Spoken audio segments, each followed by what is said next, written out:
right, friends. I'm here today with a good friend, Darren Starr, an excellent astrologer from Los Angeles. We're going to do the February forecast together. Hi, Darren. Hi, Parisa. How are you? I'm good. How are you? I'm doing good. You know what I was thinking last night?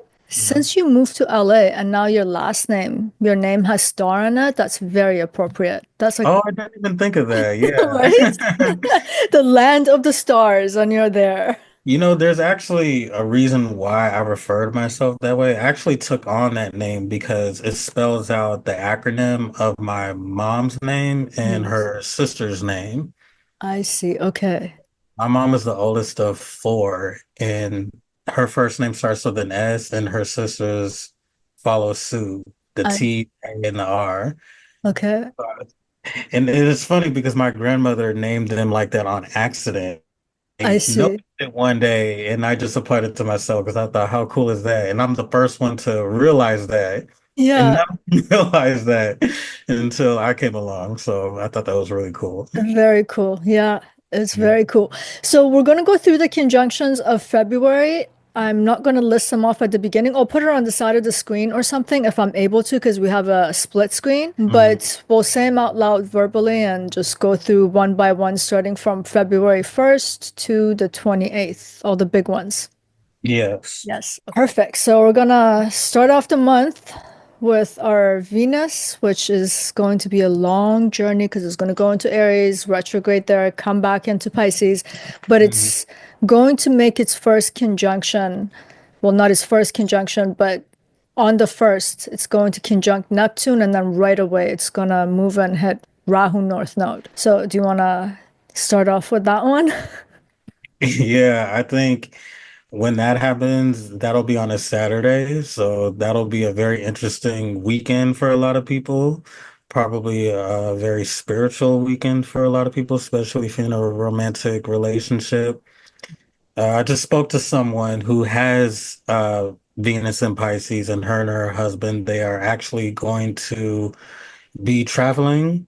Okay. And they mentioned they were going to be taking some edibles together, which I That's found to be very, very funny and interesting. Like it doesn't get any more Neptunian and Pisces than that. yeah. They're going to be in a very high, dreamy state, which is Yes. something that I mentioned to you earlier that Venus in Pisces is very, very this hazy, dreamy feeling, um, taking your mind to otherworldly places. So I thought that was very, very fitting. And I think Yes. this weekend that'll be a good time to, have some kind of relaxation if you have a partner or doing something that is pleasurable or something that feels good. Venus is all about feeling good, love, beauty, pleasure, things of that nature. It's in a water sign, so if you want to go swimming or taking a walk or something like that, I think that would be very, very fun, especially with the moon there. So it's going to be extremely emotional and a lot of feelings there. Definitely. Yeah. Yeah. Yeah. Yeah. I feel like this is a kind of a transit where, like you said, you just feel it out. This is not a time to commit if you meet someone that you feel very interested in, and there's a bit of romance in the air because Venus doesn't necessarily give us with these kinds of conjunction a real big picture of things. There can be a lot of like illusions and the way that we Mhm. want to feel, and we project our feeling into the situation. So it's kind of good to keep in mind, feel good through it, but Mhm. this is not like lasting kind of a feeling that comes out of this conjunction, or at least it's not realistic to sustain it, in other words. It's definitely not a realistic placement. No. That's why I would say like being in a euphoric state of mind. Mhm. Um, that is temporary, probably short-lived, but it's going to feel good, but Mhm. it's not necessarily something tangible or realistic, may not even last long. Yeah. Um, but then again, Venus will retrograde, so there will be some revisitation there, of having dreamy, hazy experiences like that, but it should be a very, very feel-good moment, Yes. or probably doing something a little bit on the irresponsible side, especially with the North Node there, which is very excessive and there's a loudness to it. So be careful of things like drug intake or too much consumption of alcohol. And even though Saturn is pretty far away, but it's still in the same sign. So there's some lingering Saturnian energy there. So you may Yeah, want to be cautious of that, especially when Saturn later on down, getting ahead of myself, but it'll catch up with you yeah. if too much excessiveness, if you do anything that takes your mind out of reality. Yeah. It's a good time to feel inspired too, right? This conjunction, just to have a sense of inspiration, imagination. And Venus has that artistic slant to it.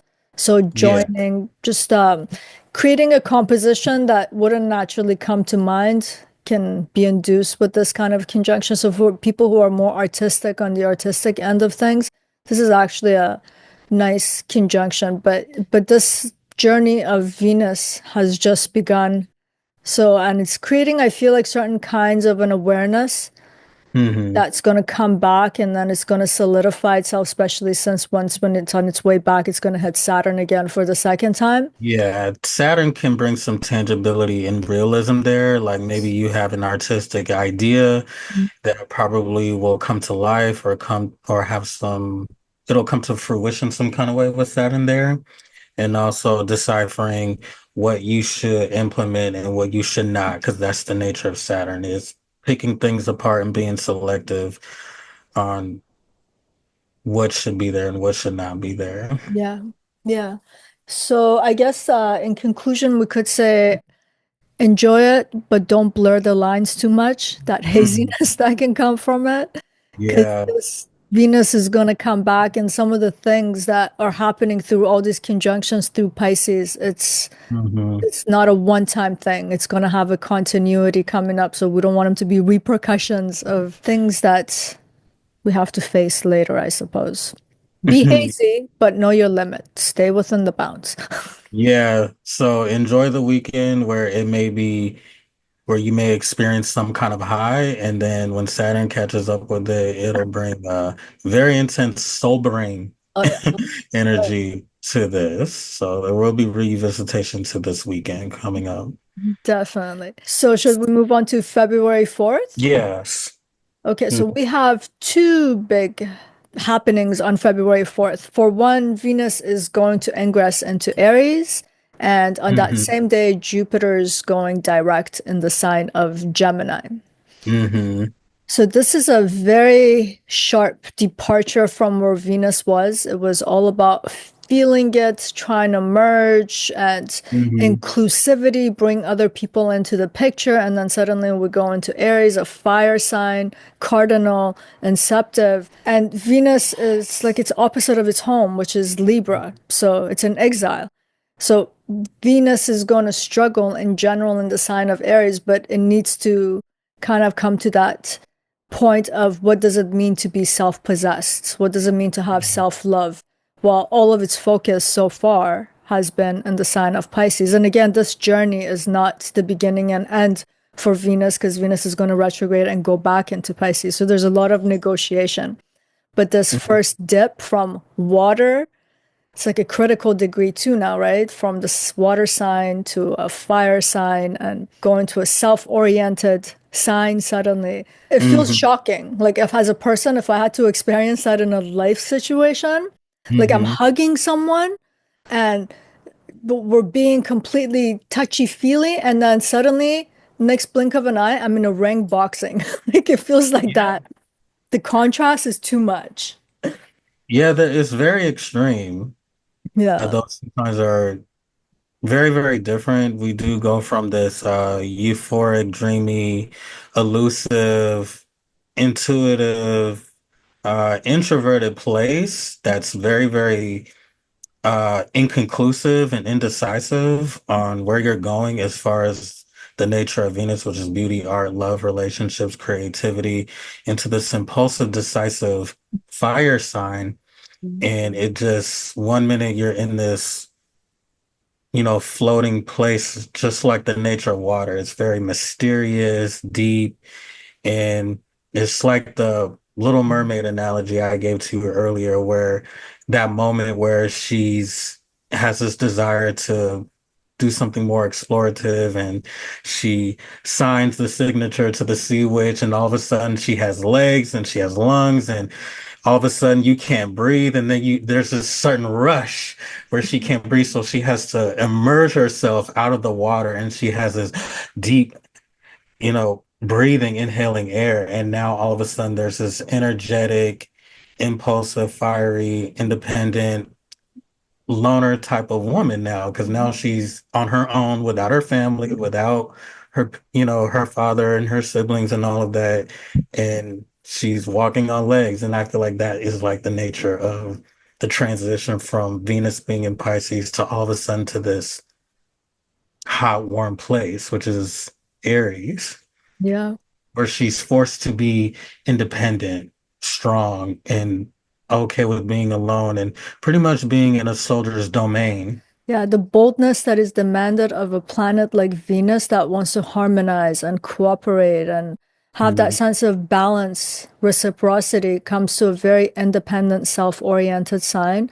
So it's a Mhm. lot of struggle, and especially coming right out of Pisces too, because it just wanted to merge with the other. Mhm. Now you have to have this sense of self, and you have to be strong, and you have to be self-contained and forward moving. All these qualities are not Venetian like going from your Mhm. exaltation suddenly to a place where it's very almost opposite of one's own nature is a difficult thing to negotiate. But then I've been thinking about it. I've been looking around like friends, family, myself. There's, it almost feels necessary too, because I feel like things have been too blended for the past month. And I personally feel the need to have that sense of self again. Like, what do Mhm. I like? What do I love? How do I want to do things? So, as hard as it may be, sometimes it's necessary in life, you know, to get that Mhm. sense of how I want to do things. And we're going to go back to Pisces. So, we're going to have to negotiate that one all over again. But Yeah, and it is in its opposite domicile yeah. sign. So, um, it is in a masculine environment, but it could also make things very, very passionate on the topic of love or relationships. Uh, Probably being too decisive sometimes or too impulsive, jumping into relationships very, very quickly. The dynamics of men and women are kind of switched around where women are the ones pursuing and chasing Mhm. because Venus is taking on the rules of Aries, which is a probably one of the most masculine signs out of all six male signs, I would say. It's cardinal, it's ruled by Mars. It doesn't get more masculine than that. So, and Venus being there, the planet of femininity is taking on those roles. Mhm. So it should be very, very interesting, very, very adventurous, very passionate, very lusty. Um, yeah, Yeah. it's very, very interesting and dynamic placement. Yeah. Definitely. Do we have more to add to that for now, or? I think that's pretty much it. I mean, there's lots of things I could say about Yes. Canaries, but I do want to like get through the rest of the month. There's a lot actually It's a happening. lot, yeah. Yeah. So on that same day, Mhm. Jupiter goes direct in Gemini. So No. now we've had a few months of Jupiter's retrograde, and finally it's going to get to move forward. And I see this as clarity and forward movement in terms of having a perspective. I feel like it was like getting lost in the sauce of information, not knowing what to do with it. There was just no application for the things we were learning, the things that were coming up, and this Jupiter going direct and on the same day as Venus, because Venus is now something going into the sign of Aries, even though it's Venus, is giving Mhm. us that awareness and that consciousness for action. And I feel that Jupiter now on the same day going direct, it's kind of like the application and it's sextiling it, right? So it's kind of getting some sort of a application of knowledge for how we're supposed to act. And there are two benefics. And Hmm. I like to think that things aren't necessarily just coincidence when planets, let's say, go retrograde at the same time or Mm. ingress and direct. So I feel like there's a meaning and there's a reason here. So that's some preliminary thoughts. What do you think? like Venus being in Aries, Jupiter is also in its opposite domicile sign. Yes. We're talking about knowledge and wisdom and religion, culture. Mercury is also knowledge, but I would say Mercury, Gemini, I would say, is more the student, and Sagittarius, the ruling sign for Jupiter, is the teacher, Mhm. or it's more of a parent, whereas Gemini is more of like a child. It's very immature and childish, but it's also very intelligent. So that in a way that it's good to have Jupiter there, and as far as like knowledge and intelligence go, but things there's also a crosswire, just like Venus and Aries. There's a difficulty there as far as like the parent teacher dynamic gets switched around, where a parent wants to be, you know, their son or daughter's best friend. Yeah. Or if you're friends with somebody, you could treat your friends like you're the parent or something. You get all preachy and um, moralistic with them when you Mhm. should just be having fun with your friends and not preaching to them.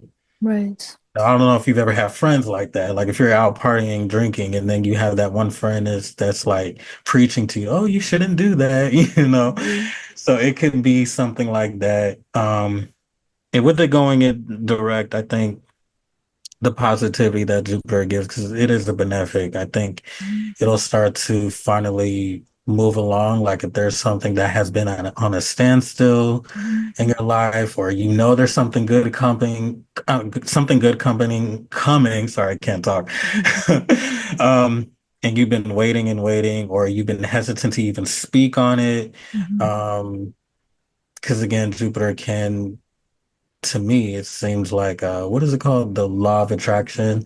So Mhm. maybe now when it goes direct, you could start using words of affirmation, hence Jupiter and Gemini, the sign of words. Words of affirmation will be good, and just putting it out there and trusting and believing. So I would say that's probably the good manifestation of Jupiter and Gemini going direct. Words of affirmation and things finally moving forward, Mhm. or hearing some good news of some sort. Yes. You know what I've noticed with Jupiter in Gemini, especially when retrograde, Hmm. there's a tendency to actually talk a lot.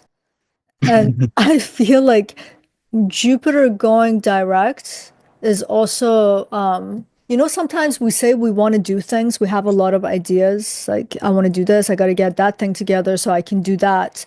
And I feel that this Jupiter retrograde created a lot of that sense, but now that it's going direct, it's time to find some sort of an application for it and use it as knowledge, not just overload of Yeah. information. I think Jupiter and Gemini can overwhelm you and bombard you with too much tidbit information, especially with social media these days.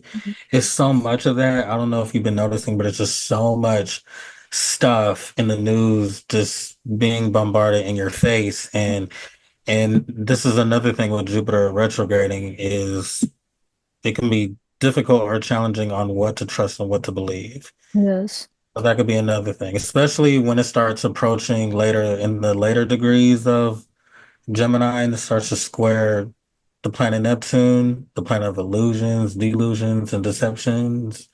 So really be careful with what you're listening to, and be skeptical of any teachers, gurus, or anything, Yeah. any educator of some sort, or especially anything regarding politicians and or political advisors, anything like that. Be mindful of that as well. So the favorite word of the current times, fake news. Yeah, unfortunately, I feel like I tried not to say that because I got I so know. mad. I was trying to use other words, I but know. basically that. That, yeah. Basically that. So Yeah. don't trust everything that you see and hear. Yeah. Yeah. Yeah. No, I hear you. Shall we move on to the next one? Yes. We've had Sun and Mercury both doing an ingress into the sign of Aquarius in the Mhm. month of January. But Mhm. now Sun and Mercury are coming into a conjunction at 21 degrees of Aquarius, and this is the Kazimi point for Mercury. Hmm. So this is a, I see this as a critical moment of, let's say, clarity and having some sort of a revelation. It's breakthrough of ideas in group dynamics and technological aspects of life, humanitarian facets and concerns that we have. And when we watch the news these days, there's n no shortage of it, at least in North America, for example, in the US with the whole Immigration Act and things of that nature, there's a lot of lack of clarity and things of that nature. And I feel like this Kazimi point, it's trying to emphasize some sort of collective problem solving that can come into light. And this is a halfway point in Mercury's cycle. So Hmm. it's just opening a phase for another opening with this Kazimi point. So this is some of the thoughts I was kind of juggling in my mind. How were you thinking of this? First of all, that was beautifully said. I am not the best with articulating what a Kazemi will do, but I would say anybody, the first thing that comes to my mind is mercurial people in powerful positions, like anybody who does radio um, or people who own businesses or intellects that are somewhat leaders, and yet it's an Aquarius, which is a sign that is opposite of leaders. So somebody who is in a powerful position that has the ability to bring people together, because Aquarius is a sign of community, groups, teams, and it's decentralizing where they will share the limelight with others and not it's not a self-centered place where they are the focal point. Um, Being of service to yeah, others more than yes. being of service to others, and yet because the sun is there in the Kazemi with Mercury, there's still a sense of power Yes. as far as like taking somewhat of a leadership, but also reminding others that it's not just me who has the power. We all have some sort of power, Yes. and we are more powerful when we come together as a whole. Yes. I can't be powerful without you, without this person, without that person, without this person. We all play a role in this. Yes. And I think I sent you that text that my mom sent, who Yeah. is a moon Aquarius, Yeah. was talking with her relative. You know, we're all part of a group text, and they were all saying, "We the people come together." I forgot what she said, but it was something that was so Aquarius. I'm like, Yeah. that's mom, moon Aquarius, like, and I have other relatives who have Aquarius placements, and they were all saying that. So I thought that was very, very funny. Yeah. Yeah, I thought that was very interesting Yeah. and such an Aquarius statement. Like, we, the people, have power. Yes. And then in the last conversation I was trying to say that Sun in Aquarius in general has a kind of a superhero until a superhero kind of a feel. It's trying to Yeah. save the day.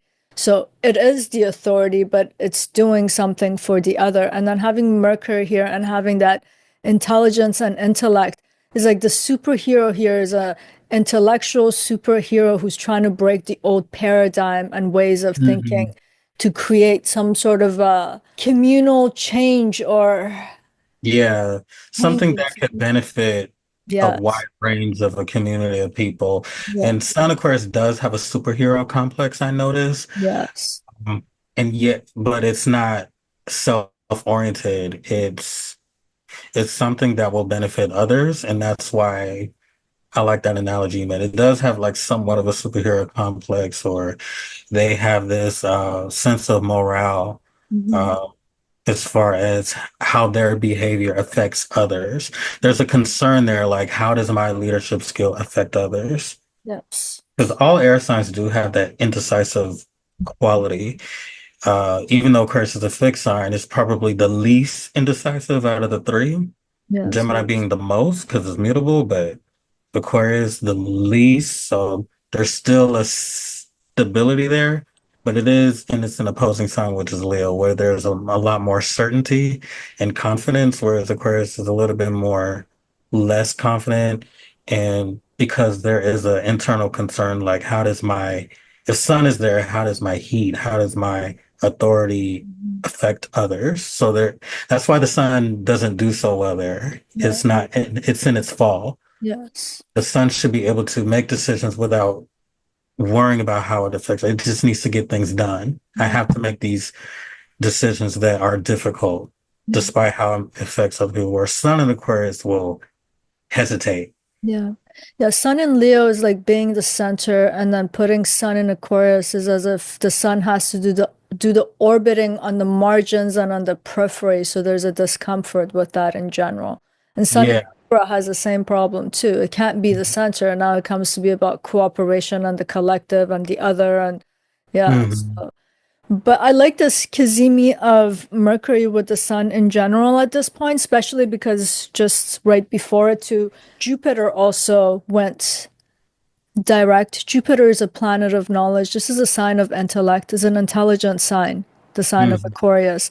So it's almost as if all these scattered bits and pieces of information, things that needed to be done, it's coming to a coherent whole. It's being illuminated.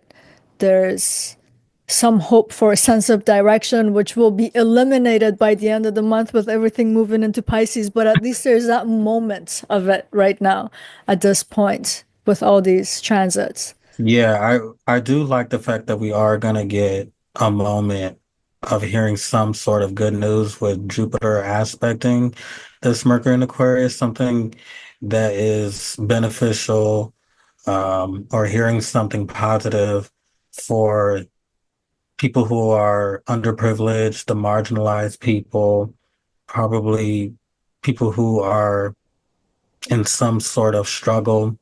Because Yeah. Aquarius, is a sign that wants to serve people who are underprivileged, the not so wealthy, the not so rich, the people who are probably you wouldn't think twice of if you were to see them on the street, but Yeah. people like that, marginalized people. Yes. Definitely, yeah. And it makes that trine right before it makes this Kazimi. So it's like back to back. It's nice. Yeah. So Holding. probably some good news, that affects the masses or something beneficial for the masses. Right.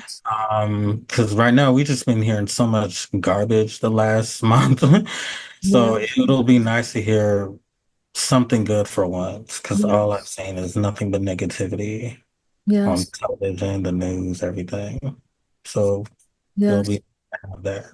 Agreed. Should we move on to the next one, Yeah. which will happen on February 10th?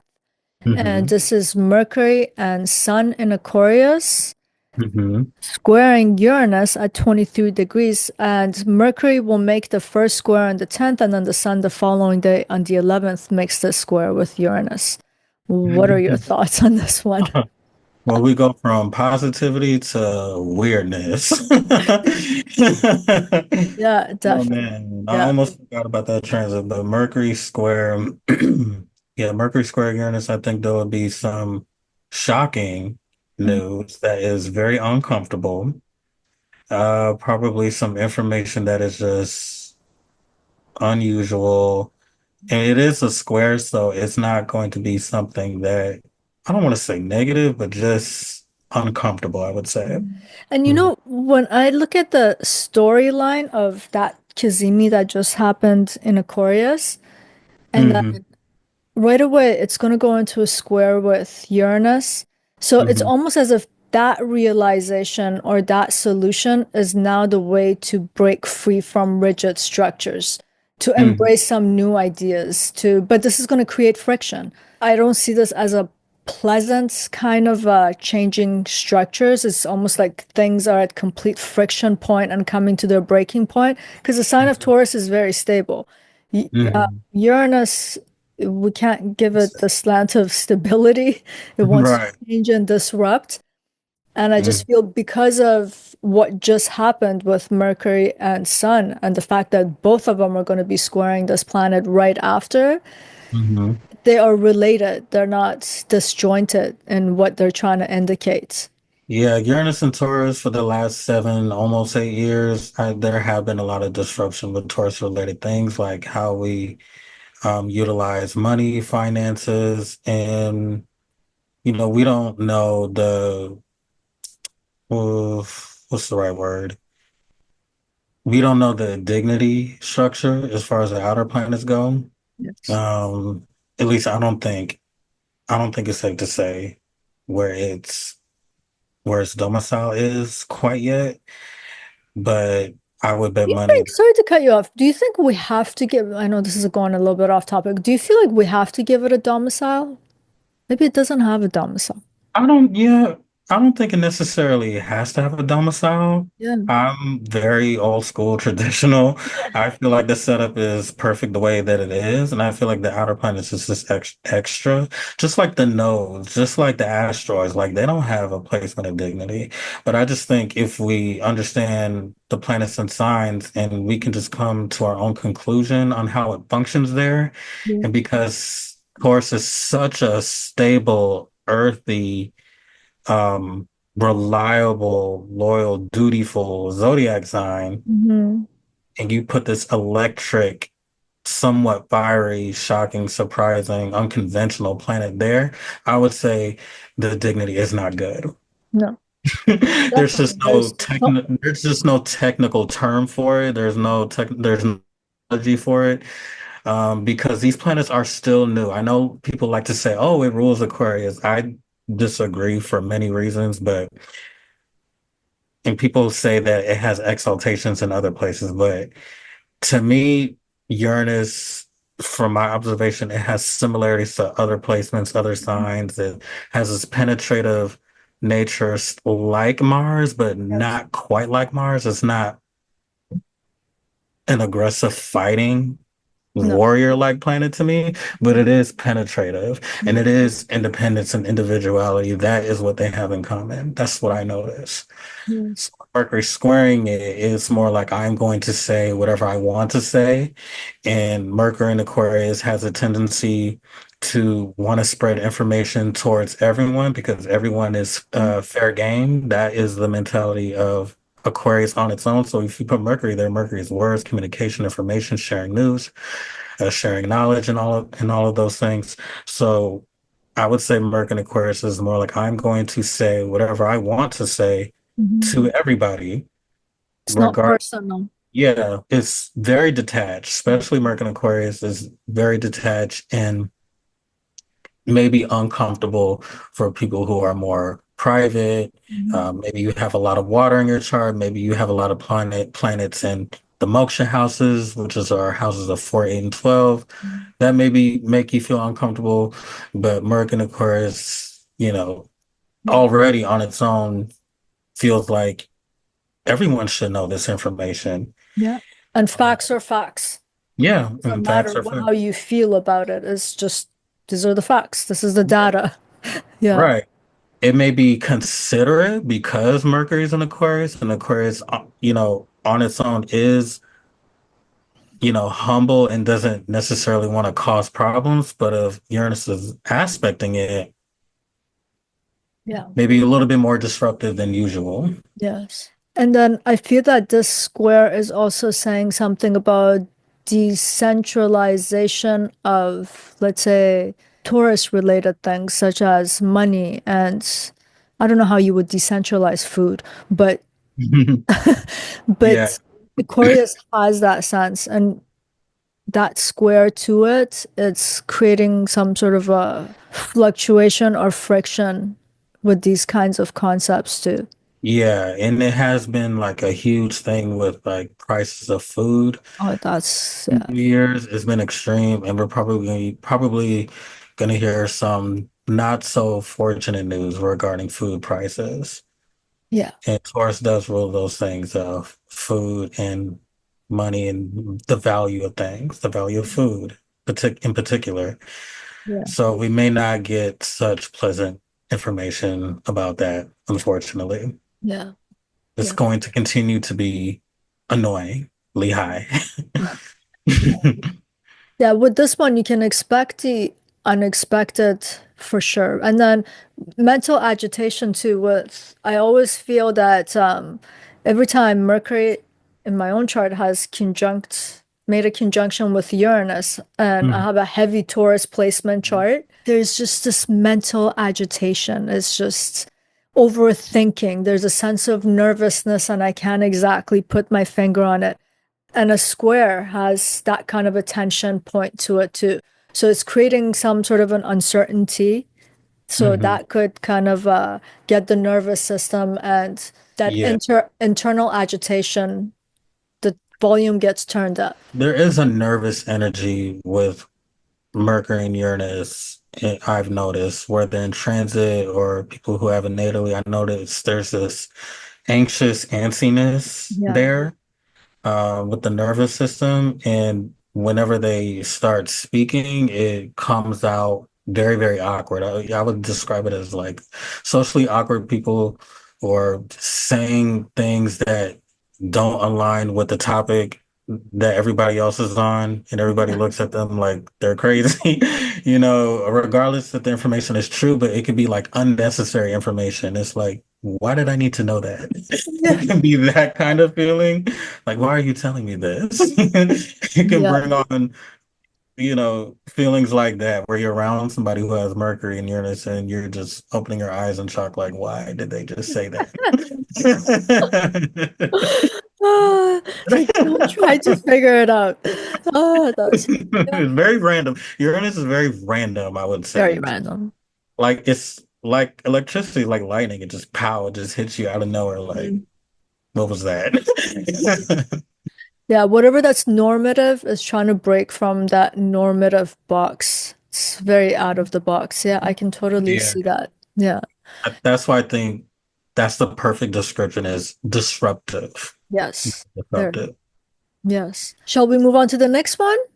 Yes. And you have to start with this. You have the license full moon in Leo at 24 degrees. Oh man, this fits me because I am a Leo rising, in case Yeah. anyone's wondering. Um, oh man, I do not like being emotional. I think I've explained before. It always makes me emotional. I'm a Leo. I'm gonna Yeah. cry. You know? Yeah. Um, but yeah, what I do like about Moon and Leo is that there is some synergy there as far as regalness there.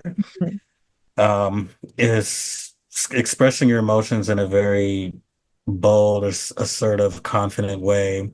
It is a feminine planet and a masculine sign, so not exactly like Venus and Aries, but similar as far as like women in power, like strong women, strong females. That's what comes to mind. It's also very a passionate, dynamic placement, especially with the sun opposing the moon. It's like the sun is giving the moon power. So powerful women, independent women, it always comes to mind when I think of that. But women who have to make, uncomfortable decisions, or women who are in leadership roles. And I would say because the moon is very domesticated and naturally private, I feel like there's always this struggle with Moon and Leo Yes. as far as like they contemplate on what they should express, even though they are confident, but there's always that struggle with what part of themselves that they should express. But yeah, so there's always that internal questioning there as far as a trace of their personality that they should let out for the world to see. But I feel like it will be shown because the sun is shining, beaming its light on the moon. So it's going to be shown. And then Mercury will be opposing it, right? Yes. So Moon, Mercury, another thing, another placement I could relate to. Again, Moon, Mercury, it can be very, very, brings emotional intelligence. So being verbally expressive with feelings and emotions and desires, moon represents your desires, your feelings. So I feel like things like that will come to light. So Hmm. what the full moon does bring something to light. So something will be coming into fruition for Leo people as far as like what your desires are. Like if Mhm. you want to be in charge of something or you want to be a leader or being in a powerful position or having some kind of sense of authority, I want to lead. Or maybe if you're a guy, it's like, you finally have the desire, like, I want to lead because I'm a man and I have the to lead. I want to take charge. Yeah. So expressing your sense of authority will be there. But Mercury and Moon is also very difficult because it can make a person sway between being social and also being shy. Mhm. So sometimes it can make a person contemplative, intuitive, and introverted and not so expressive. So you kind of never know with the Moon Mercury placement. Is this person going to be shy and introverted and quiet, or are they going to spill their emotional guts out to you? Yeah. There's always that push and pull there, especially with an opposition. It's always that push and pull of being social or keeping your thoughts to yourself Mhm. and not being able to express your feelings and emotions clearly or directly. You kind of have a tendency to talk in code. Like I am guilty of that sometimes, like not expressing my feelings clearly and directly, like more of maybe giving you hints of what's going on in my head, but not saying it straight. Yeah, another problem with I think everyone has this experience. Mixing thoughts and emotions can be disastrous. Like thinking about one's emotions is a disastrous thing to do because it will just go in a loop. The emotion will evoke the thought will intensify the emotion, and it's just like going around and around and around. So you can get that kind of a feeling when Mercury Yeah. and Moon, because the intellect is Mercury and the Moon is our emotion and our internal self. So it creates a Hmm. feeling of internal entrapment between thoughts and emotions, not being able to externalize it a lot of times. And then just to continue with the narrative of this whole Aquarius thing happening, because Moon in Leo is opposing Aquarius, all the stuff that's happening up there. So again, I see this as some sort of a relationship between individual power versus collective power again. Leo is again the center and it's embedded in the person, that person's sense of personhood. And then Hmm. have all that. We also have Pluto up in Aquarius, not by degree conjunction, but by house opposition, it still applies. So there's still some sense of volatility here too, in terms of how do we balance the need of the individual relative to the collective. And I feel like this is a narrative of the whole month because when Venus dipped out of Pisces, which wants to merge with others, goes into an individual sign. Then we Hmm. have this whole Aquarius thing happening that we want to be for other people. And now we got this individual component of me as my kingdom relative to the other people. So there's a theme happening here. And then by the end of the month, we're gonna have to switch this mode and way of thinking again in a lot of ways. So I'm finding Yeah. this new moon a culmination of some understanding that we were supposed to have in this dichotomy of self and other. Hmm. And now it's setting up the stage for the next phase and the next set of events that are coming up. I love that analogy, the central power versus the collective power. Yeah.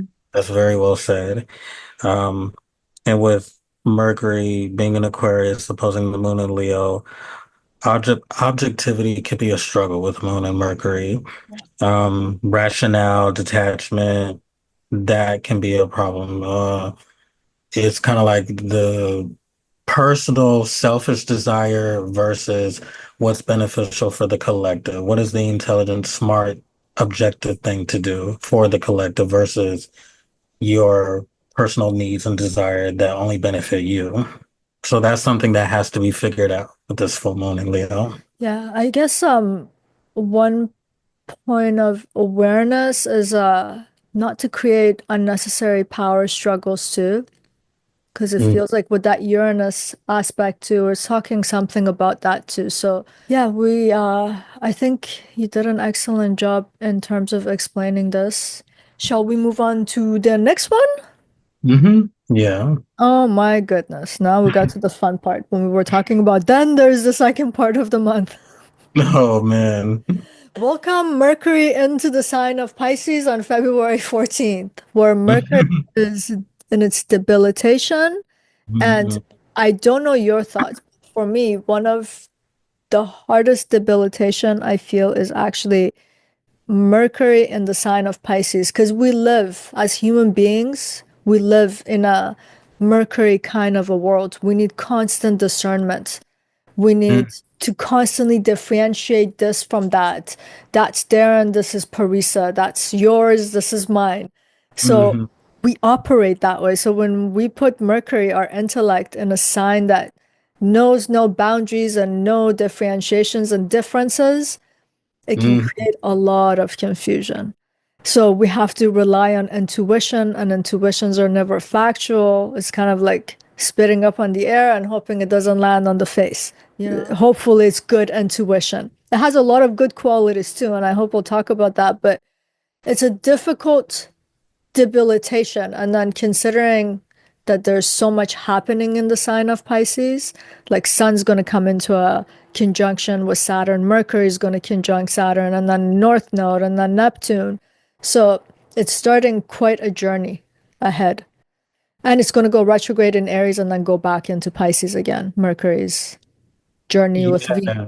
It almost seems like we are shifting from this us coming together as the human race and working together and socializing with one another, almost somewhat like problem solving as far as human society goes. And then we shift into this quiet, mysterious area to where it's like, what happened to power to the people? What happened to community? What happened to that? Like, now everybody's quiet and mysterious all of a sudden, and nobody's answering your texts. Like I thought we were gonna be Yeah, at this meeting together. I thought it was yeah, gonna be 30 of us, or yeah, 50 of us. Now it's only like one or two or none at all. yeah, People showing up late. Like it's just kind of like that. yeah, So Mercury in Pisces is a struggle there. Again, it's like all these planets are in reverse, like Venus in Aries and Jupiter in Gemini, now Mercury in Pisces, yeah, where Mercury in Pisces is very nonlinear. It's also struggles with objectivity. yeah. It also struggles with deciphering what is and what isn't. And even if it did, it probably wouldn't even tell you. Because Well, Mercury in Pisces does still have the intelligence, because yeah. Pisces is also very knowledgeable. Yes. It's abstract knowledge though, Abstract knowledge, right? yes. So I Hmm. feel like you get wordsmiths, like poets type of thing, but we don't necessarily understand what poets mean a lot of time unless if you are into poetry. So there's an Yeah. abstraction in the communication rather than being systematic, logical, rational. But yeah, so Mercury has that it can use the feeling base of its intellect and its intuition to communicate and to think, Hmm. but it's not very linear in the way that it does things. So it can be confusing as to understanding what it's trying to say, what its motive is. Yeah, because Pisces is considered to be a mute sign, just Mhm. like the nature of fish. You Yeah. can't talk underwater, right? So it is very poetic, Mercury and Pisces. If it's not in an active place, not everybody who has this, but typically Mercury and Pisces is not that communicative, or even if they are, it's not always literal. Sometimes they speak in code, sometimes they use a lot of metaphors, or maybe word games, not necessarily telling you things directly, but like word games I notice, meaning that you can ask it a question and maybe it'll answer with a question instead of answering yours in the first place, like, Yeah. or just kind of mirroring you instead of telling you directly if you start questioning Yes. uh, a Mercury Pisces. Yes. And I feel like this is connecting to that earlier thing you were saying, which Hmm. you were trying not to do, and then I overstepped and I said fake news. It's kind Yeah. of with this kind of movement of Mercury through Pisces now, it's going to become a little bit hard to fact check and to know what's real and what's not. Like Hmm. talking about liking the fact of getting lost in the sauce, you're just like, I don't know. That's what they said, you know? And so it has that kind of a feel to it too, which in contrast to what was just going on, Right. little strange, right? Yeah, this strange social placement to all of a sudden to this murky, mysterious place all of a Yeah. sudden. Yeah. So I think like something to keep in mind is what comes to mind as intuition or how things will be is to check that, to check the details of things. Yeah, it's good for creative inspiration too, Mercury here in that poetic, creative kind of a way. It's good for introspection because it's the intellect, so just examining those aspects of the self, but it is creating some murky, muddy waters that's Mhm. hard to navigate, especially considering where we were in the Aquarius and what it was trying to do there, and then suddenly ending up here. Yeah. Anything else you'd like to add, or? I think Mercury in Pisces is good for analyzation with spiritual topics or Oh, yeah. mysterious topics. If you're Yes. the kind of person that's into that sort of thing, or if you're somebody who likes those shops that sell, what is it called? Those crystals, The or stones and tarot crystals. readings, Yeah. or an astrologer, something like Yeah. that. Learning about those kind of things, or if you're into understanding what's out there in the universe, that's definitely great for Mercury and Pisces. Because Pisces itself is knowledgeable, but also very inconclusive, Mhm. meaning that it's very flexible and open-minded to learning as much as it can, but never pinpointing it down to extremes like this is right and this is wrong. They can find the right in all aspects of things, all aspects of culture, religion. So it's a very beautiful sign, Mhm. but it can also be very troubling for a planet like Mercury, which is about things that are tangible things, where you're supposed to be objective and rational and telling you what is right, what is wrong, what is up, what is down, what is left, what is right, that sort of thing. Agreed. Beautifully said. Yes. Thank you. Yes. Shall we move on to the next one on February 18th? Yes. Now we have Sun's ingress into the sign of Pisces. And I feel Mhm. that this is actually very important when it happens every year because this is the final solar cycle of the year. So it's representing completion, releases, integration. As much as the sun does struggle in Pisces in a lot of ways, I do see Mhm. it as a cycle of what needs to be integrated so that renewal can then begin in the sign of Aries at the Mhm. outset of spring. So Mhm. it's almost like, sometimes in life we fight and we struggle to make things happen, and then we get to a certain point that the only way out to get in somewhere else is surrender. So I see Mhm. the sun when it arrives to Pisces every year is like you strived, you tried. Mhm. Now at this point, there has to be a sense of surrender in order for that renewal of the sun to come out and for the light to start growing again, which happens starts in Aries. So Mhm. as much as there's just like a very hazy party has been going on in Pisces, and now Sun, the luminous, illuminating, truthful Sun, is now going to go into this hazy party. But I feel Mhm. like it's also necessary. We need some sort of a closure to the happenings, and Sun is inaugurating that for us to have that new beginning in the sign of Aries. What are you thinking? Mhm. I personally like Sun in Pisces. I feel like it's a very explorative place for the sun, Yes. although it is a struggle there as far as vision, clarity, decisiveness, because Sun has a nature of being moralistic and there's a righteousness there, whereas Pisces is more flexible on what it thinks right and wrong is. So the sun may struggle there, and also it may struggle with extrovertedness versus introvertedness. Mhm. but also explorative as far as attaining knowledge and wisdom and spirituality. I Mhm. feel like Sun is, soulful and spiritual. Pisces is very spiritual. And I feel like it's great for contemplation as well, as far as this find, finding some kind of decisiveness and clarity on the knowledge that you gain on what is right and what is wrong in this Mercury, I mean, not Mercury, but murky, Mhm. dreamy, hazy place. And then when it finally reaches Aries, it becomes more bold, courageous, and I don't want to use the word cutthroat, but just more like straightforwardness as far as Oh.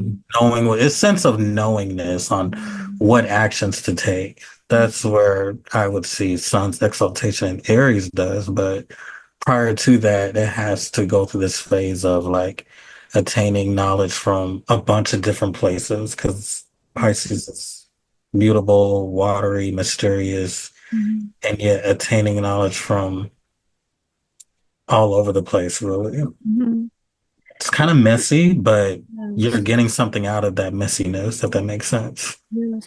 But even when I look at people who have Sun in Pisces, one of their life struggle is surrender and accept the fact that in this lifetime there can't necessarily be that strong sense of self that's in the center, like the way the Hmm. sun would be in Leo. Hmm. So yeah, I feel that if a person can accept that, because you can't locate things in a sign of Pisces because those demarcations are not there. So the sun can't be like, I'm the center, you orbit around me.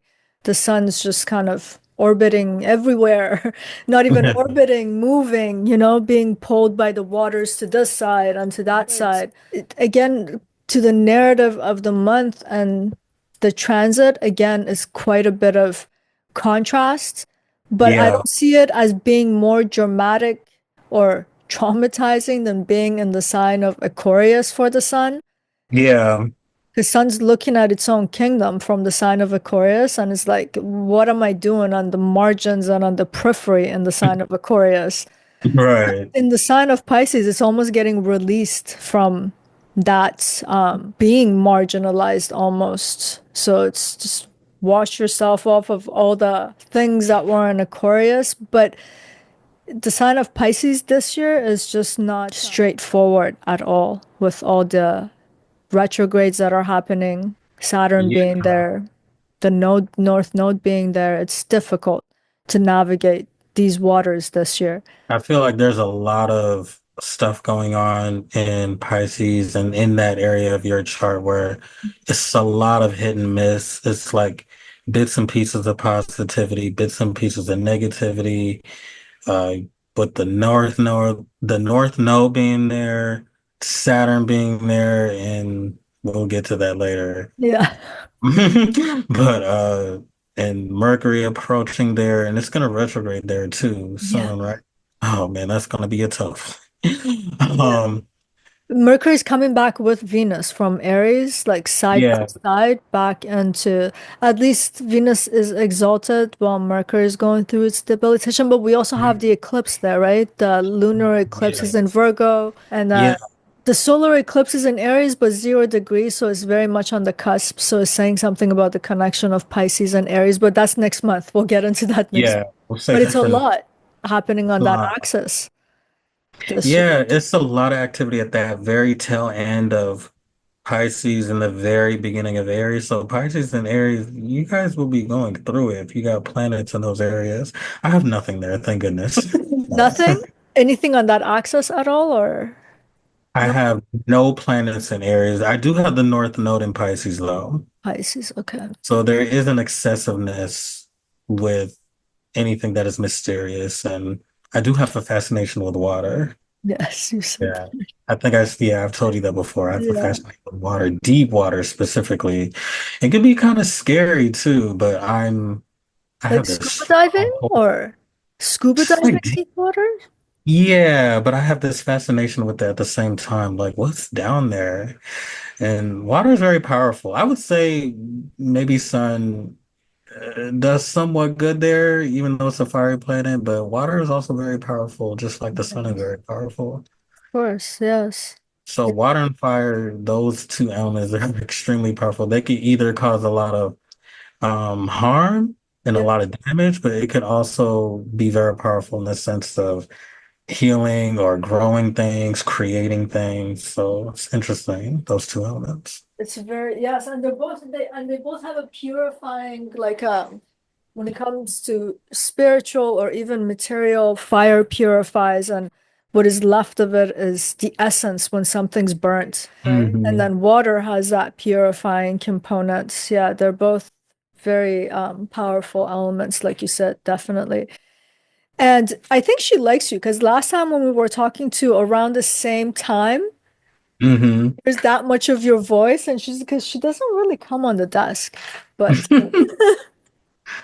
You know, there is a weird connection with Gemini and cats. I learned that from Vic, and I don't understand why that is. I'm like, why would Gemini have a rule cats? I don't understand the connection. I love cats though. but I does that love rule cats. apply to both sun and moon or I don't know. He just said Gemini. just I've seen Gemini? it in one of his videos. I can't remember which one it was. It was about animals, like which animal rules which sign, like that sort of I thing. see. Okay. And I wrote down a list a long time ago. It's somewhere in my notes. I have so many notes. But yeah, a lot of Sun and Moon Gemini people that I know, they either love cats or they own cats. Yes. Yeah, like one of my Moon Gemini friends, they have cats. And I'm thinking, what is the connection? I don't get it. I mean, Gemini is a human sign, so I don't understand. I don't Yeah, I don't know. I mean, the ruler is Mercury. Mercury is related to astrology and maybe it has some mystical components. Like her tail is like, know. come on, you gotta go down. You gotta go down there. Yeah. I mean, if I had to guess, if I had to ballpark it, I would think Leo, right? But I guess, Oh yeah, a cat. Yeah, feline guy. yeah. But I guess Leo specifically rules lions. And I've Yeah. also heard tigers as well. I didn't know that, but I learned that recently. Lions and tigers. Okay. Yeah, Interesting. I think Leo rules. Oh, you cut off there. What did you say? Leo is what? I said I think Leo they rule the big cats. Oh, definitely. Yeah. Yeah, the big one. Yes. King of the jungle. Right. Definitely. Should we move on to the next one? Yes.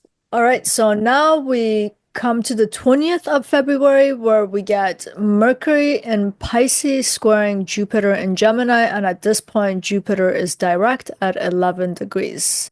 And Hmm. the planets are doing a sign exchange here, and we have to keep in mind that Mercury is debilitated and Jupiter is in its fall. So this is Hmm. an interesting dynamic that is creating at this point. Yes. I see this as mental overload and information flooding in, not making sense at all. Definitely. Yeah. Yeah.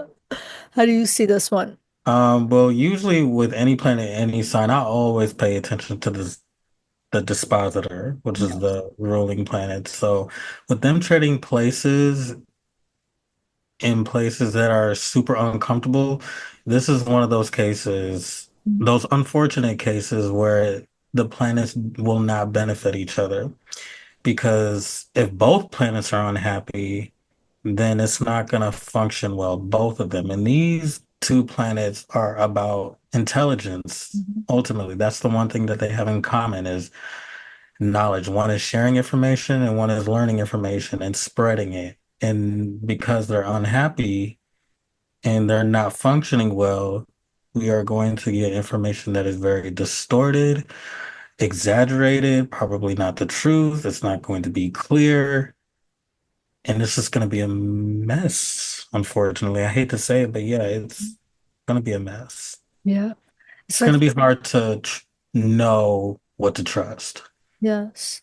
It's like miscommunication and also considering Jupiter, that optimistic, expansive quality of it, over-promising something and not being able to deliver it, like blurring the boundaries and being too idealistic or just false assumptions. It's just poor judgment, I feel, with this kind of transit that's happening this month. which again connects it to the narrative of the month, what we were talking about. We move from that Aquarius, that eureka moment of I got it. I know how to Mhm. make things work. And now in the sign of Pisces, those things are very much being challenged. It's being distorted almost. That's what it feels like when we get to this point of the month. Like, Mhm. how does one sift through all of this information that's coming out, for example? So, yeah, it makes it difficult.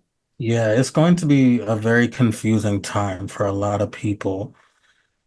And unfortunately, it's just not going to be clear on what decisions that you should make or the responsibilities that you may have to take care of, like anything to do with documents, signatures, or an over exaggeration of something positive may happening, and yet it may not follow through the way that you had expected it to or planned to, or it just comes out to be a mess or not clear on whatever positive information that you have got. Yes. So unfortunately, Jupiter Mercury, the dance that they're doing is very, very messy. I don't want to say the word bad. I stray away from using words good and bad in astrology, but I would just say It's challenging. challenging and messy and not clear. You Mhm. may even feel indecisive on what you should do, what you should say, any type of paperwork that you may have. You know, it is tax season, so that may be a confusing time as to why things are happening the way that they are.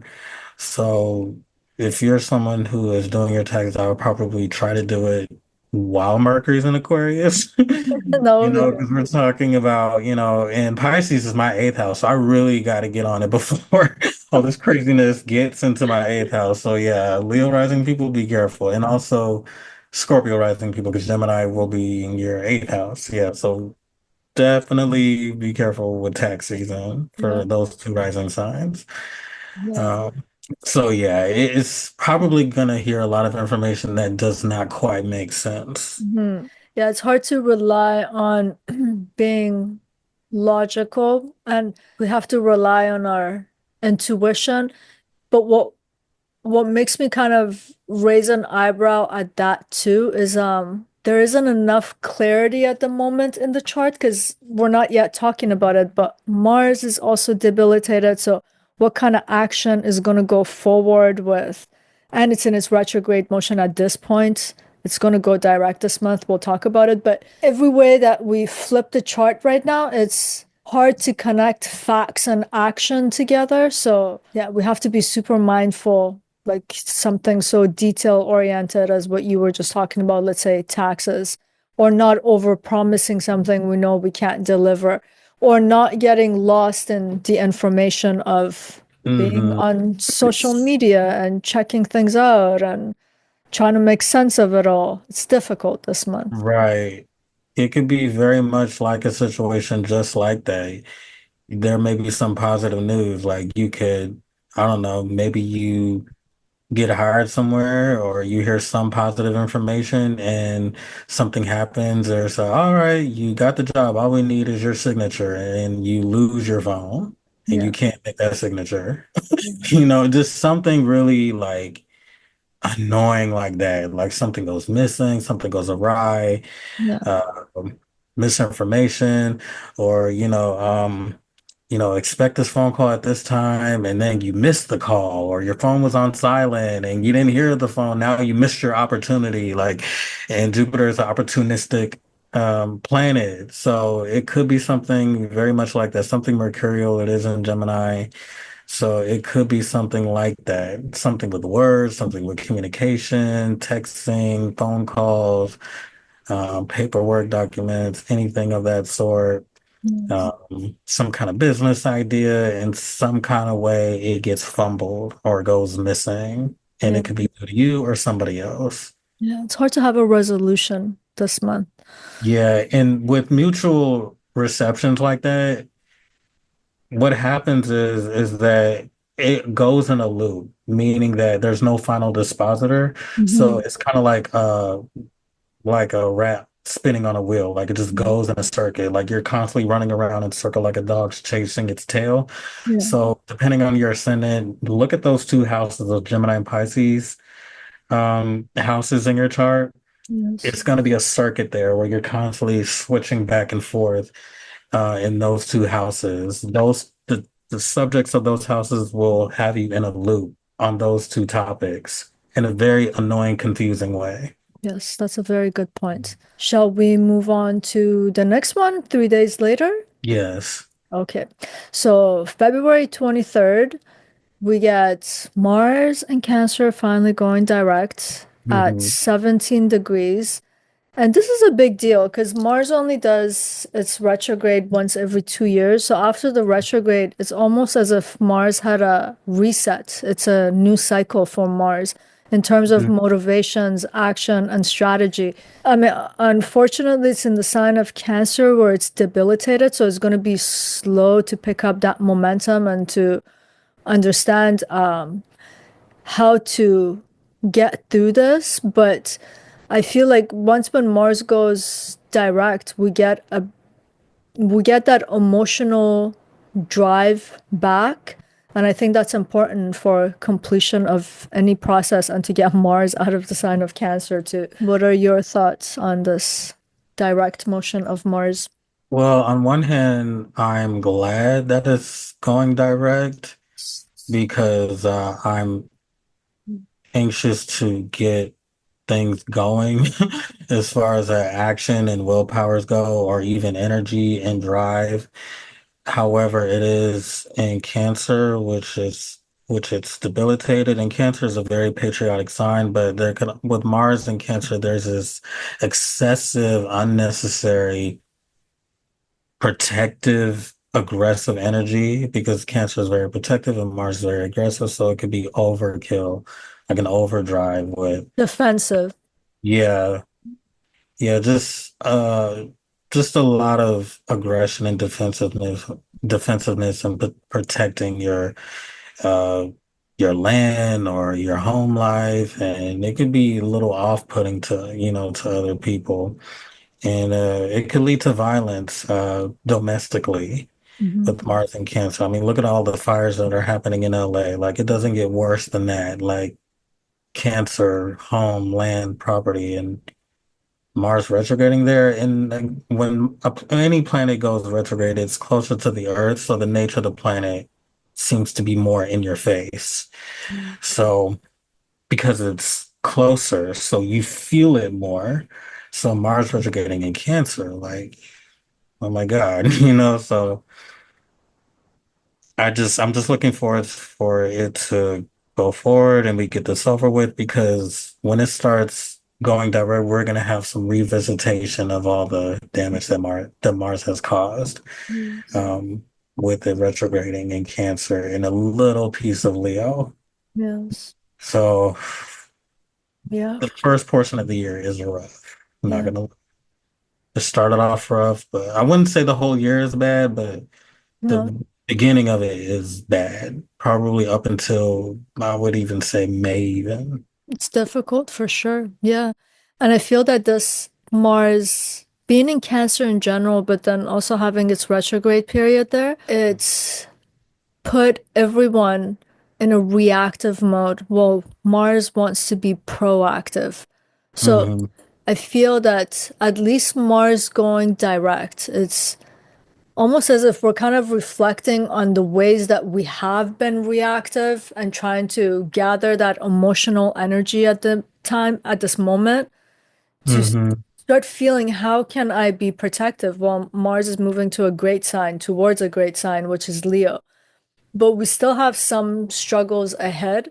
But I'm still very grateful that Mars is now in its direct motion. I mean, it's going to be slow at the beginning to get that speed and momentum to start moving out of the sign. Hmm. But at least now we've turned. It's as if we had our back towards our objective and Hmm. how to be proactive. Now we're turning around and we're casting on our gaze on what we need to do, where we need to go, and how to gather ourselves. So I like that feeling of this Mars going direct. Yeah. I do like the fact that it's going direct because that protective mode you can utilize that as a good thing. Hmm. Or you could, if you're a victim of the fires in LA, you could go into more of a going about protective steps on or if you haven't been affected by the fires, if you just live in California and you're apprehensive of what can happen to you in your neighborhood, you know, you could take steps on what you can do to prevent certain things from happening. Like you could prepare for fires. Hmm. I live in California and I live in an area where fires happen a lot. So even me and my family, we are taking steps to prepare for anything like that because it does happen very close to me. So yeah, we are making steps to protect ourselves, protect our home, and then when it goes direct, I would imagine so. We are going to. I mean, we're already making moves now, but we're probably going to be way more on it once it goes direct. Like, all right, we have a plan because Mm. Mars is a strategist, and so yeah, probably making more moves and not sitting around about it, and probably taking it seriously and being more decisive and maybe even impulsive, even if it doesn't make sense. Like you could be making decisions that may not make sense to other people because again, Mars is debilitated. It is an emotional sign, so it could be very emotional based and not necessarily logical or rational, but at least you're doing something Right. to protect your home, the stuff that's in your home, things that mean something to you, like you know, Cancer is very nostalgic in that way, like family photos or some kind of piece of, I don't know, maybe like a jewelry box or something that means something to you. You know, anything that is inside of your home that reminds you of your childhood or a loved one or someone that passed away, you know, something like that, and you're making steps to hold on to that and protect it in a very fierce Mars-like way. And last time when we talked, you said that the fires were in your vicinity, but it was still quite far. Has it changed or? Well, I know it's in places like Los Angeles, Palisades, Santa Monica, which is where I was born. So that, you know, is a tug on my heartstrings because I was literally born and raised there. Um, it hasn't happened in the city that I lived in, but typically it does. Typically, because we're near the mountains and happens here a lot. Yes. So it is scary. Yes. It's very, very scary. And so my family and I were trying to come up with a plan on how to prepare for that. Where do we go? Stocking up on food, you know, things like that. We're trying to figure out like what are we gonna do if something happens up here? Because fires happen here a lot. Well, I hope this actually calms down and subsides soon. It's been ongoing for Yeah, too long now. me too. Me too, because I plan to be on YouTube a lot more. And if there's a fire here, then I can't make YouTube. Yeah, I that's can't true. be here with you. So I have to Yeah. make it. I have to figure Yeah. out a plan. Like, yeah, I Yeah. may have to go back to where I was. Like, I was living in Georgia for a few years. Now I feel like, oh man, I need to go back or Oh my something. God. No, let's hope not. Let's hope that this thing actually gets Yeah. under control, subsides, and the Mm. rebuilding project is probably going to be long, very long, but in terms of Yeah. not creating more damage, that would be the best thing that could happen at this point now, right? I'm looking forward to Jupiter transiting in Cancer. I feel like that will definitely be the healing process right there. It'll clear up all the damage that Mars has caused. So I'm looking forward to Jupiter Yeah. going there. Yes, me too. I'm looking forward to Jupiter and the sign of Cancer, definitely. And Mhm. let me just see, for example, I mean, oh, another thing I wanted to mention about, so we have earlier at the beginning of our talk, we were talking about how Venus ingressed into the sign of Aries. The ruler of the sign of Aries is in pretty bad condition when Venus moves in, Yeah. right? So Venus is going to misbehave. Venus is already not in a good condition, and the ruler of the sign can't support Venus in any way either because itself is debilitated. And I don't want to say that. Mars going direct is able to help Venus, but I feel that it can regain a sense of directive, which can also help that Venus to some degree. So another reason why I'm rooting for Mars going direct and even Yeah. for Mars to get out of Cancer. Yeah, there will be a temporary moment where they are in where their gender roles are being reversed. Right. Mars in a masculine planet, a very feminine sign, a very feminine planet, a very masculine sign. So I feel like gender roles will be a topic, and gender war seems to be a big thing these days. So I feel like we'll see more of that, where men complaining about women being too aggressive, or women complaining about men being too passive. And, that's a common complaint. But I feel like around that time, it'll be more exaggerated, more in your face, more amplified. Like, I feel like you will see a lot of that. Women complaining too much about men being too soft or too emotional or too needy, and men complaining about women being too rough around the edges or something. So that will be a thing. Yeah. Uh, I think. But once Venus retrogrades, so that'll be a short-lived thing. So when Venus retrogrades back into Pisces, then I feel like men and women will start to get along more. Like maybe Venus going series, maybe women will lighten up. Like, okay, I'll be more softer, I'll be more feminine. Or men can accept women a little bit being a little bit rough around the edges too, and vice versa. Women Yeah, accepting of men being a little bit more emotional, for example. So it's all good. Yeah, but yeah. the precursor for this has already, I'm talking about North America because we live here. I mean, there are Hmm. all these other countries and so many things going on, and I want to acknowledge that this is not the world and not all of the world situation. But for example, I'm not even in the US, but US is so much in the news that that's just all you see, you know? Yeah. But a precursor for this, I mean, when Trump got elected, one of the things that in the military, your gender and Hmm. your sexuality has to be, so if you are not with the normative type, Hmm. you can't even serve. So there are some precursors of these dynamics and discussions that might take place in the public, the way that you're explaining how the masculine and the feminine principle are kind of like flipped on their head. So we'll see Hmm. topics around these kinds of issues and things that are already in the works get more intensified too. Now that we have Yeah. going direct too, you know? Yeah, yeah. It's been stuff like that on the news, or some discrimination stuff regarding transsexuals and Yes. things like that. Um, so yeah, with Mars in Cancer and this Venus approaching Aries, I feel like it'll be a lot more news like that. Yes. So yeah, I would expect something like that. And then even when Mars goes into Leo, it'll oppose Pluto. And Pluto is literally the planet of transformation. So like men transforming themselves into God knows what, you know. But yeah, Mars and Pluto usually tends to represent surgeries. I don't know if that'll be a gender thing because they're in masculine signs, but yeah, Yeah. maybe something like that will be It'll be more. intense for sure. Yeah, it's definitely intense. Let's just call it intense for now till we start doing Until that. we see what's happening. And we Yeah. do the forecast for that time. Yes, Yeah. for sure.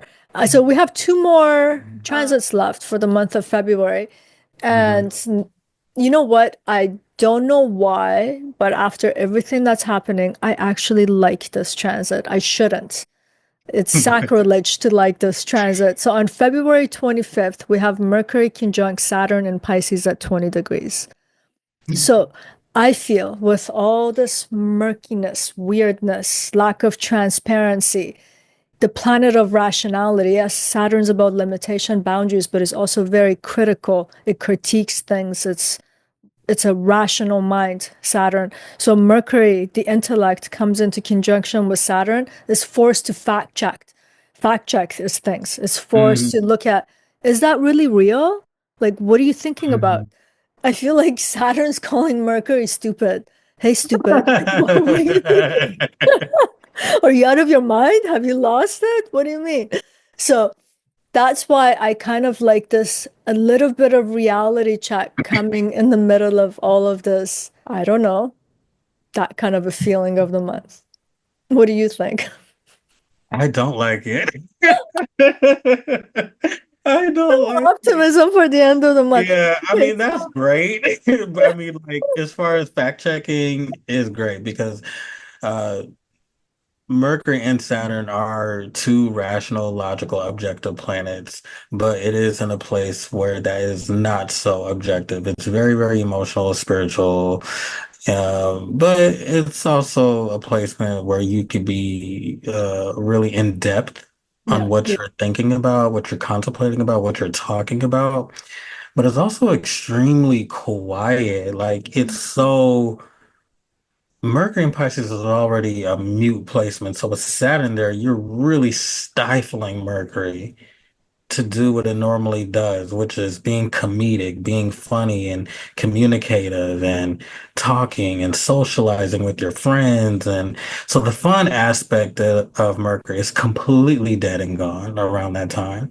That's why I don't really care for it. But as far as like deciphering what is real and what isn't, that's great. So I hear what you're saying. yeah, Yeah, I'm being a pessimist about it, yeah, which is ironic because Mercury and Saturn is quite pessimistic, yeah. like very pessimistic, but is also very real and very logical and rational and trying to make sense of something, trying to find the science of something, or looking at something spiritual, but trying to find the scientific proof in it. Like Saturn likes proof, it likes realism.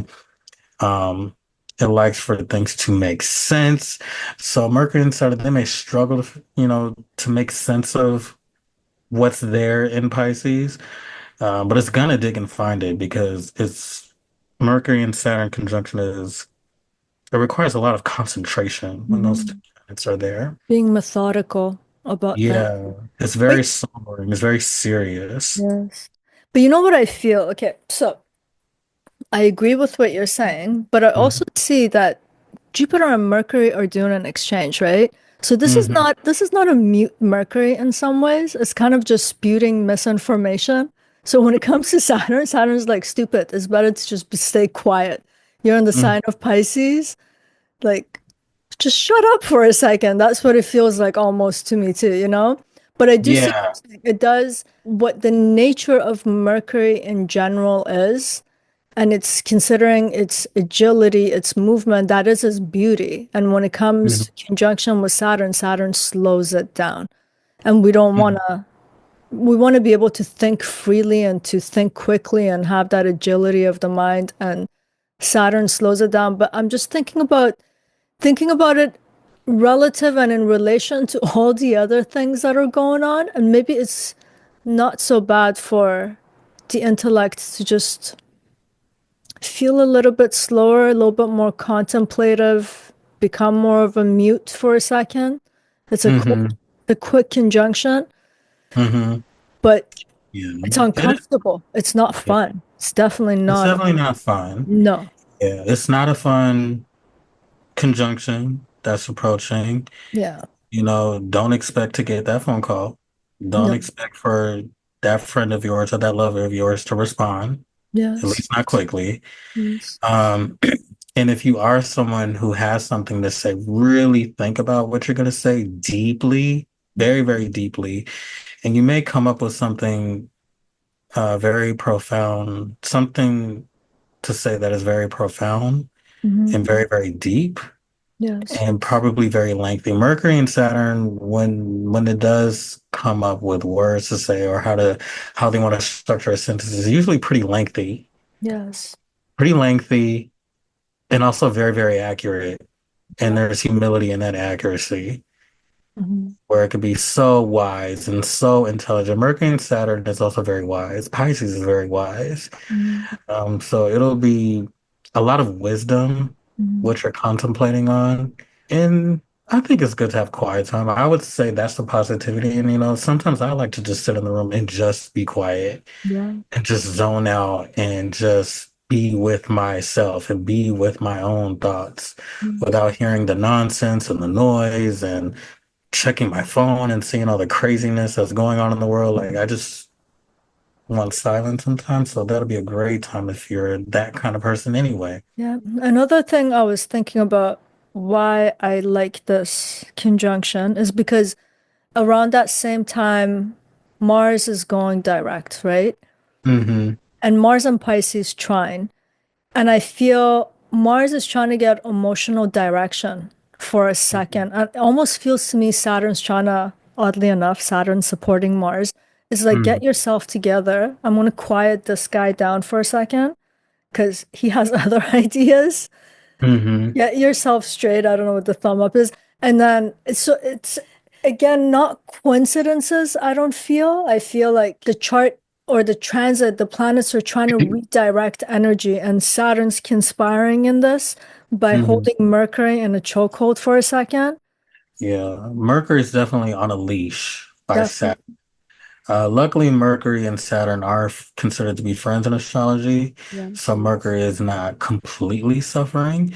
It's just not its typical bubbly, joking, comedic self. Yeah. So that aspect of it will Yeah. be temporarily be missing around that time. But the rationale and reasoning and objectivity will still be there because that is something that Mars and Saturn, I mean, Mercury and Saturn have Mhm. in common. Yeah. So it's very, very deep, very, very serious too. It's a Hmm. very serious place, especially with Mars there. It's kind of broody and just, Hmm. very focused. So Yeah. I'm thinking about people that I know who have Mercury and Saturn and Mars with each other. So if I make facial expressions, I always think about how they act. Yeah. Yeah. But yeah, it's interesting times. Yeah. One of the images I get, because considering the planetary friendship between Mercury and Saturn, I always think about a grandchild who's very young with their Hmm. grandparents. That Hmm. kind of a dynamic. I mean, it's almost as if you can be playful, but because like your grandparents' mobility, they can run after you. You also come to have a certain kind of a consideration. There's some sort of an understanding and silence. It's not like being with someone closer in age. So that planetary friendship between Saturn and Mercury can be a little strange, but Hmm. in the sign of Pisces, and you were talking about the wisdom of it, is like the elderly wisdom coming to the youngster and Hmm. them readjusting themselves in a way that's ultimately productive, even though at the moment is not fun. I do like that analogy. I think that's great because there is something with the elderly where you will kind of like freeze and stop and like slow down because there's that consideration and also common sense that the elderly cannot move as quickly. They may not, you're in a different generation, so that you're not going to joke the same way. You're not going to talk the same language that you would with your peers. So I think that's where Mercury and Saturn get Yeah. along because Mercury can adjust. It's very flexible. It mimics or adjusts itself to its surroundings. So when you're around elderly people, you are going to adjust yourself for that. At least I would hope so. If you're a decent human being, like, you would adjust your behavior around someone who is significantly older than you, or doing things that an elderly person cannot do, like opening the door for them, or if there's something that they cannot reach, you do it for them. Anything that will require you to be a little bit more energetic or agile. Yeah. A mercurial person will do that for you. So Yeah. yeah, it's just like, even with my own parents, like I don't curse around them, for example. Not because they gave me a rule and said that I can't. I just naturally don't. You adjust yourself, you adjust your words, well, depending on your Mercury, but in general, that would be like the sensible thing to do. Excellent. So last transit of February, which is on the 27th, and now Mm-hmm. we have a new moon in Pisces. And just to set this one up is not any old new moon because this is the last new moon till we get the Hmm. lunar eclipse, which is the next Yeah. new moon. What are your thoughts on this new moon in Pisces? I've been thinking about this. Mm, I feel like it's foreshadowing that lunar eclipse that's going to come up in Virgo. I'm not really sure what to think of it. It does seem kind of pretty vague and abstract. It's not making any close conjunctions or aspects to anything. It is somewhat of a loose trine to Mars. I'm at a loss for words. I mean, it is in Pisces, so Yeah, it's I hard feel for me like it's to. about like letting go, like the sun saying like sun coming into Pisces is about that sense of surrender. Now everything that's happened, it's just with this new moon is just letting it go, letting it be like that Buddha saying, Hmm. surrendering and just giving in to the fact that we don't have a sense of direction yet. We're Hmm. becoming aware of certain things that are very uncomfortable, very unclear. There's no decisiveness and direct motion yet. The moon is just it's inaugurating the fact that that is the state of being right now, but also creating a sense of letting it be too. I think that's very well said. I feel like it is igniting and initiating a very mysterious place, Mhm. spiritual place, and something is brewing there Mhm. because I feel like it is a signature of the upcoming eclipse as well. So it'll be very, very interesting on what comes of it. I feel like that particular new moon will be very, very subtle. Mhm. Not quite like the intense new moon that we had in Aquarius. So I feel like it's going to be a little bit more lighter and more subtle. Yeah. But yeah, there's a lot of activity with the Pisces area of everyone's birth chart. So I feel like the new moon will just indicate initiations of that stage of your life of contemplation, of understanding something that's very deep, something that requires you to be very contemplative and even quiet. Mhm. I would say it's going to be a very quiet time, but also a very confusing time, especially with the Jupiter square. So again, being careful of information that you listen to, the things that you hear, the things that you say, Mhm. that sort of thing. Yeah. So I feel like it's a good time for contemplation, not being so extroverted. Yeah. I feel the moon here is allowing us to tap into that intuition aspect that's in Pisces with more ease, less Hmm. glitchiness, to kind of have a moment to reflect on our dreams, especially that Mars, that trining that's going direct now. Like, Hmm. I've been in fight flight mode for all these months. Where am I going? We need to dream and imagine. So I feel that Hmm. softness of the moon, that reflective nature of it and the sign of Pisces, it's actually bringing a certain kind of a wisdom has a more of an intuitive and a spiritual slant at this time, which we kind of needed because there's just been confusion in the second half of the month. And I think to just settle. And I like, again, I'm going to emphasize, I like that Saturn silencing Mercury there. It was Yeah. a precursor for this moon to come into and be like, all right, like you said, here's a moment of silence, some quietude, some reflective time. And it's a new, Yeah. so it's beginning something. So Yeah. where are we going? It's almost as if a question of where are we going now? What are we doing? Yeah. So I feel like with all these planets shifting from Aquarius to Pisces, from one half of the month to the next half of the month, I feel like with the new moon in Pisces, it's almost like taking a break from Hmm. your social life and the noise that you hear from your friends, your family, and the stuff that you may see on your phone, and just chill out a little bit and spend more time on reflecting and probably coming up with ideas, or maybe you get inspired by some kind of dream that you may have, or having some type of spiritual experience. And just being more choosing selective with your words and what you listen to, and deciphering if that information is good for you or not. Yeah. And any ideas that you may come up with is keep it close to the vest and don't spread it so much. Yeah. Yeah. And Uh, you may learn that with this new moon in Pisces, like, all right, now I'm gonna start being quiet. Like this is the beginning stages of this is where I'm gonna spend more time with myself and contemplate on the knowledge that I'm gaining and what decisions I want to make and just figuring it out. Because Pisces is mutable and flexible. You know, it's observant of so many different things. So just be mindful of that.